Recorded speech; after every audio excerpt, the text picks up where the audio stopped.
Hello everyone, welcome to my channel. तो भाई अब हम बात करते हैं हमारे MS1 में नेक्स्ट डिजीज की, जिसका नाम है ऑटोटॉक्सिसिटी। ठीक है, तो ऑटोटॉक्सिसिटी में हम देखेंगे सबसे पहले कि डेफिनेशन में क्या बताया इन्होंने। और जो हमारी ototoxicity is quite simple ear poisoning which result from the exposure to drugs और chemicals that damage the inner ear और द वेस्टिबुलोकॉक्युलर नर्व। तो उन्होंने बताया ऑटोटॉक्सिसिटी मतलब क्या है। एक सिंपल यानी कि एक साधारण पॉइजनिंग, एक जहरीली जो अवस्था है वो हमारी है, जिसमें ये रिजल्ट्स क्या होता है, इसमें ड्रग्स और केमिकल्स की वजह से हमारा जो इनर ईयर का वेस्टिबुलर कॉक्युलर्स जो नर्व होती है वो हमारी डैमेज हो जाती है इसकी वजह से। ठीक है, तो ये हमारा काम करती है।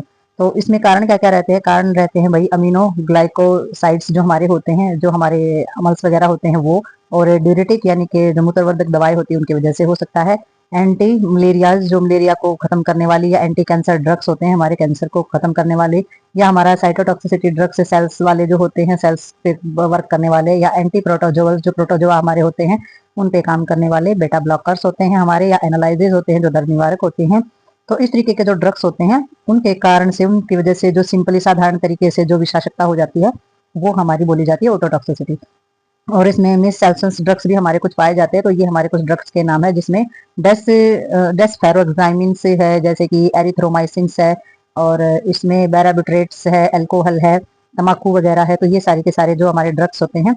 मैरिजुना भी एक इसी को इनर ईयर जो होता है उसको डैमेज करने का काम ही करता है हमारा। तो ये जो सारी जो चीज है, ये विषाक्तता, ये हमारे इनर ईयर को डैमेज करने का काम जो है करते हैं। और स्पेशली जो हमारा जो वेस्टिबुल कॉक्युलर नर्व होती है ना, वेस्टिबुल कॉक्युलर नर्व हमारी कहाँ होती है? वो इनर ईयर के अंदर ही पाई जाती है। तो उस नर्व को डैमेज करने का काम ये स्पेशली करते हैं।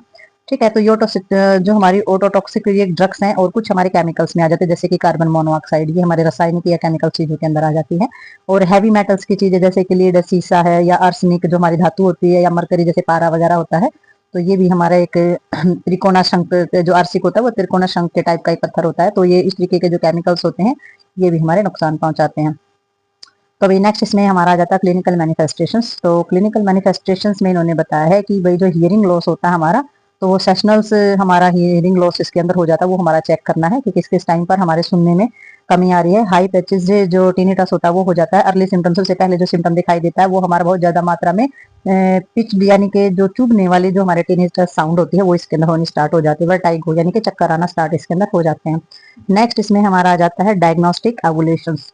तो डायग्नोस्टिक एवोल्यूशंस के अंदर हमारा क्या लेंगे हम? इसमें डायग्नोस्टिक एवोल्यूशंस के अंदर आ जाएगा हमारा history collections about drug history. तो हमारा हिस्ट्री कलेक्शन लेंगे, जो ड्रग्स की जो हिस्ट्री है, दवाइयाँ किस प्रकार से, किसनी और कैसे दी जा रही है, उसका सारा के सारी हिस्ट्री जानेंगे सबसे पहले। दूसरा हमारा इसमें कैलोरिक टेस्ट कराए जाते हैं।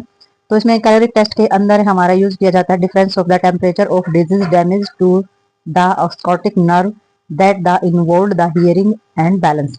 तो इसमें सबसे पहले बताया गया है कि जो हमारे टेम्परेचर यानी कि तापमान को लेकर के हमारे जितने भी डायग्नोज होते हैं, जो कि हमारा जो सुनने का जो काम होता है, सुनने का बैलेंस करने का, जो हमारी स्टिक नर्व होती है उसके डैमेज होने की जो चीजें होती है वो सारे के सारे टेस्ट कराए जाते हैं कि भी जो ये हमारी नर्व कितनी डैमेज हुई है, जिसमें सुनना और बैलेंस होना, ये सारी चीज चेक होती हैं।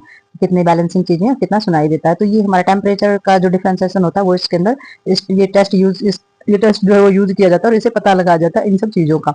नेक्स्ट हमारा इसमें इलेक्ट्रोकॉपुलरग्राफी की जाती है। इसमें एक टेक्निक होती है जो कि रिकॉर्डिंग करती है, हमारी इलेक्ट्रिक पोटेंशियल्स जानती है हमारी, और जनरेट करती है इनर ईयर और हमारी ऑडिटरी जो नर्व होती है उसके रिस्पॉन्स को, साउंड को, उसके जो सेटिमुलेशन होता है उसको। ठीक है, और जो यूज किया जाता है हमारा इलेक्ट्रोड जो है वो हमारे इसके अंदर यूज किए जाते हैं, हमारे जो हमारा ईयर होता है उसकी कैनाल्स और टेम्पैनिक मेम्ब्रेन्स के अंदर। तो इलेक्ट्रोड का इस्तेमाल करके हमारे इन सभी चीजों को टेक्निकली जाना जाता है और रिकॉर्ड भी किया जाता है। ठीक है, नेक्स्ट हमारा आ जाता है इसमें brain stem evoked response audiometry. तो इसके अंदर ऑडियोमेट्री जो की जाती है हमारे ब्रेन की, तो ये जो टेस्ट होता है ये यूज किया जाता है, हमारी मेजरमेंट की जाती है ब्रेन के अंदर जो वेव्स यानी कि जो तरंगे होती हैं, जो वाइब्रेशंस होती हैं, जो तरंगे होती है उनकी एक्टिविटी को जाना जाता है। और जो हमारी ट्यून होती है, सर्टेन ट्यून्स होती है, उसका जो रिस्पॉन्स होता है उसके बारे में भी जाना जाता है। तो ये जो टेस्ट होता है ये हमारी ब्रेन के अंदर वेव्स एक्टिविटी और ट्यूनिंग को जानने के लिए किया जाता है। नेक्स्ट इसमें आ जाता है प्योर ट्यून ऑडोमेट्री। तो इसमें हमारी प्योर टोन यानी कि जो बिल्कुल शुद्ध होती है, it is main hearing test use. तो ये हमारा मेन हियरिंग टेस्ट जो किया जाता है उसमें यूज किया जाता है identify hearing of threshold level of the individual. तो इसमें सारा का सारा जो हमारा जो सारे के सारे आइडेंटिफाई होती है, और हियरिंग की जो भी हमारा लेवल होता है इंडिविजुअल का, वो सभी का इसी के द्वारा मापा जाता है, इसी के द्वारा मेजर किया जाता है और आइडेंटिफाई किया जाता है। ठीक है, तो ये सारे के सारे हमारे हियरिंग टेस्ट है, भाई किसको किस तरीके से क्या सुना जा रहा है और कौन सी लॉस में कौन सा टेस्ट जो है वो कराया जाता है। तो इसमें हमारी कुछ मैनेजमेंट दी गई है। तो जो मैनेजमेंट होगी उसमें क्या करेंगे, तो जो नर्स होती है उस मैनेजमेंट में अर्ली रिकॉग्नाइज करेगी हमारा डिकंटिन्यू ऑफ ड्रग्स, कि भाई सबसे पहले जो जल्द से जल्द पहचान करेगी और हमारे जो ड्रग्स वगैरह हैं वो हमारे उसकी जो कंटिन्यूटी है उसके बारे में जानेगी। ठीक है, जल्द से जल्द पहचान करना, और जो हमारे ड्रग्स में कोई दिक्कत आ रही है तो उसके बारे में भी काम करना। यूज ऑफ हियरिंग एड्स वगैरह यूज करवाएगी, कान में सुनने की जो मशीन लगाई जाती है। सीवियर हियरिंग लॉस केस, अगर किसी को बहुत ही ज्यादा कम सुनाई देता है तो उसमें हमारी जो मशीन है उसका यूज किया जाएगा, तो वो मैनेज करेगी। और माइल्ड जो हमारा है हाइपोनेटिस टू ट्रीट टिनिटस, अगर टिनिटस जैसी समस्या जो है उसको उसके इलाज के लिए हाइपोनेटिस जो है माइल्ड यानी कि थोड़ी सी मात्रा में यूज करना है।